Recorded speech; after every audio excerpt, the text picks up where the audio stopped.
कुंभ राशि वाले मेरे मित्रों, आपके लिए 2026 का सबसे डेंजर समय शुरू हो गया है। भाई, डरा नहीं रहा हूं, सत्य बता रहा हूं, क्योंकि आपके 12th हाउस यानी कि 12वें घर से सूर्य, मंगल, बुध और शुक्र ट्रांजिट करने जा रहे हैं। और आपको पता है 12वें घर से ट्रांजिट अच्छा नहीं होता है। देखो, शुक्र सबसे पहले आपके 12वें घर में जाएंगे, खर्चा बढ़ाएंगे, भाग्य का उतना बेटर फल नहीं रहेगा। उसके बाद सूर्य देव का वहां जाना आपके व्यापार को दिक्कत दे सकता है, वैवाहिक सुख में इश्यू कर सकता है, लव लाइफ में दिक्कत कर सकता है। मंगल का वहां जाना भी आपके लिए अच्छा नहीं है, लाभ संबंधित कार्यों में बाधा देगा, नौकरी पैसा वालों को समस्या देगा। और बुध का वहां जाना भी आपके लिए अच्छा नहीं है, आपको भाग्य में विद्यार्थियों के लिए दिक्कत है। पूरे जीवन को ये 4 ग्रह प्रभावित कर रहे हैं। इसलिए मैंने आपको क्या कहा कि भाई, अब आपके 2026 का सबसे टफ सिचुएशन आ चुका है, क्योंकि एक तरफ शनिदेव की भी 7.5 चल रही है और राहु आपकी राशि में आके तांडव मचा रहा है।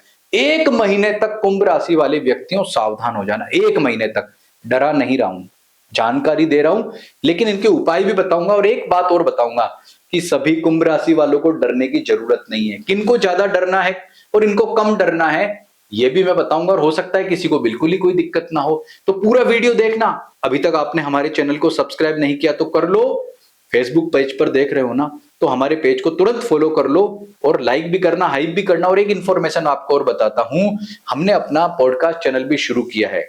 यहां पर मैं केवल अपनी राशि फल वाली बातें बता पाता हूं आपको, लेकिन आप ये जानना चाहते हैं, जो मैंने विभिन्न पुस्तकें लिखी है, भविष्य कथन से संबंधित मेरा लगभग 15 से 17 साल का रिसर्च है। उस रिसर्च पर बहुत सारे एक्सपर्ट्स को हम बुलाते हैं, और जो वो प्रेडिक्शंस होते हैं, उनकी जो गहराइयां होती है, डीप सीक्रेट्स होते हैं, भविष्य केवल एक तरीके से नहीं, कई तरीके से बताया जाता है, वो वहां पर हम बताते हैं, उनके विशेषज्ञों से मिलवाते हैं। तो हमारा पॉडकास्ट चैनल को भी आप जरूर जरूर सब्सक्राइब करना। अब बताता हूं आपके लिए क्या स्थिति हो रही है। पहले चारों ग्रह यहां थे, बड़े बेस्ट भाव कहलाता है, 11वां भाव गजब का कहलाता है। देखो, ज्योतिष बताता है कि समय एक जैसा नहीं होता, समय बह रहा है, कभी अच्छा कभी बुरा, कभी अच्छा कभी बुरा। तो मैंने क्या लिखा है यहाँ पर, संभल जाओ कुंभ राशि वालों, संभल जाओ, अग्नि परीक्षा है अब। ये बात मैंने क्यों लिखी है, अग्नि परीक्षा वाली बात क्यों लिखी, क्योंकि 12वें घर में इन ग्रहों का जाना अच्छा नहीं कह सकते। क्या दिक्कत होती है, सूर्य आपको देने वाला है व्यापार संबंधी दिक्कत, लव लाइफ में इशू, लिविंग में रहते हो, गर्लफ्रेंड है, बॉयफ्रेंड है, लड़ाई झगड़े हो जाएंगे, पति पत्नी में इशू ना हो जाए। इसलिए ओम गृणी सूर्याय नमः, ओम गृणी सूर्याय नमः मंत्र का जप करो। 14 जनवरी से ही उपाय शुरू कर देना। 14 जनवरी को मकर संक्रांति है, भगवान सूर्य का बहुत बड़ा पर्व कहलाता है। सूर्य देव की उपासना करो, उनको अर्घ्य दो और उनकी कारक वस्तुओं का दान करो। उसके बाद बात करते हैं आपके जो है शुक्र। शुक्र 12वें घर में है, तो शुक्र का 12वें घर में होना आपके भाग्य को जो है वो कहीं ना कहीं दिक्कत परेशानी देता है, ओवर थिंकिंग देगा, खर्चे ज्यादा कराएगा। ओम शुम शुक्राय नमः मंत्र का जप करना ठीक रहेगा। मंगल का यहां होना दंगल मचाता है, नौकरी पैसा वालों को दिक्कत दे सकता है, आपके पराक्रम को भी प्रभावित करता है। ओम अम अंगारकाय नमः मंत्र का जप करो। और बुध का यहां होना कहीं ना कहीं विद्यार्थियों के लिए इतना अच्छा नहीं है। तो भाई विद्यार्थियों, भगवान गणपति की पूजा करो तो आपको बहुत अच्छे फलों की प्राप्ति होगी। ये मैंने उपाय बता दिए। अब जानते हैं क्या सभी कुंभ राशि वालों को दिक्कत है क्या, तो शुरू करते हैं। सबसे पहले नक्षत्र के आधार पर, अगर आपका धनिष्ठा नक्षत्र है तो ऐसी स्थिति में मैं ये कहूंगा कि आपके लिए ये जो स्थिति बन रही है, यहां पर कहीं भी आपके जो नक्षत्र होते हैं, जन्म नक्षत्र, मृगशिरा, चित्रा, उसमें कोई भी कनेक्शन जो है वो आपका बनने वाला है 6 फरवरी। श्रवण नक्षत्र 6 फरवरी का है, तो आपके लिए जो ज्यादा डेंजर सिचुएशन बन रही है धनिष्ठा नक्षत्र वालों के लिए, वो 6 फरवरी से 19 फरवरी तक बन रही है। ये नोट कर लेना धनिष्ठा वालों कि 6 फरवरी से 19 फरवरी तक आपके लिए दिक्कत ज्यादा रहेगी। और जो मंगल है वो 13 फरवरी से 3 मार्च तक दिक्कत देगा। यानी कि धनिष्ठा नक्षत्र वालों को 3 मार्च तक मंगल नेगेटिव है। तो ओम गृणी सूर्याय नमः, ओम अम अंगारकाय नमः मंत्र का जप तब तक लगातार करते रहना है, करते रहना है।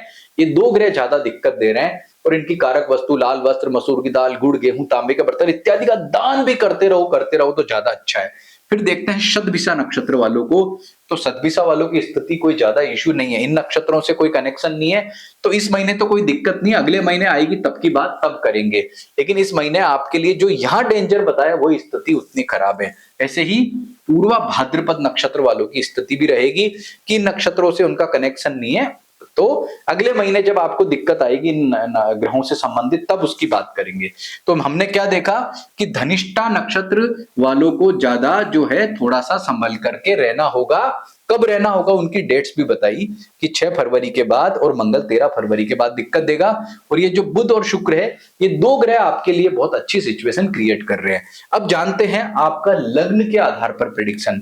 तो मैं बता दूं भाई कि जिनका लग्न जो है मेष सिंह धनु कर्क वृश्चिक मीन है, उनको थोड़ी प्रॉब्लम कम होगी। कम का मतलब क्योंकि मंगल सूर्य आपके कारक ग्रह है, तो वो आपकी इतनी बैंड नहीं बजाने वाले हैं। लेकिन आपका अगर लग्न वृषभ कन्या मकर मिथुन तुला कुंभ है ना, तो ये ध्यान रखना आपको प्रॉब्लम ज्यादा है, आपको इश्यू ज्यादा है, आपको टेंशन ज्यादा है, क्योंकि सूर्य मंगल ज्यादा स्थिति खराब कर रहे हैं।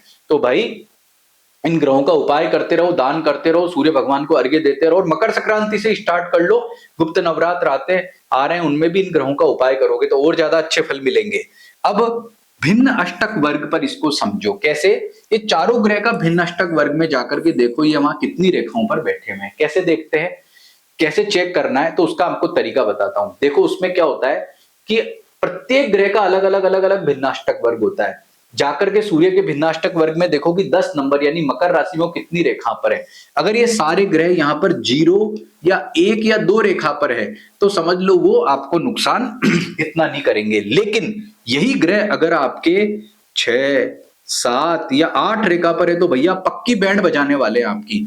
अगर ये 6 7 8 रेखा पर है तो संभल जाना, उन ग्रहों के उपाय ज्यादा कर लेना, उससे आपको अपने भिन्नाष्टक से इनकी नेगेटिविटी का पता लग जाएगा।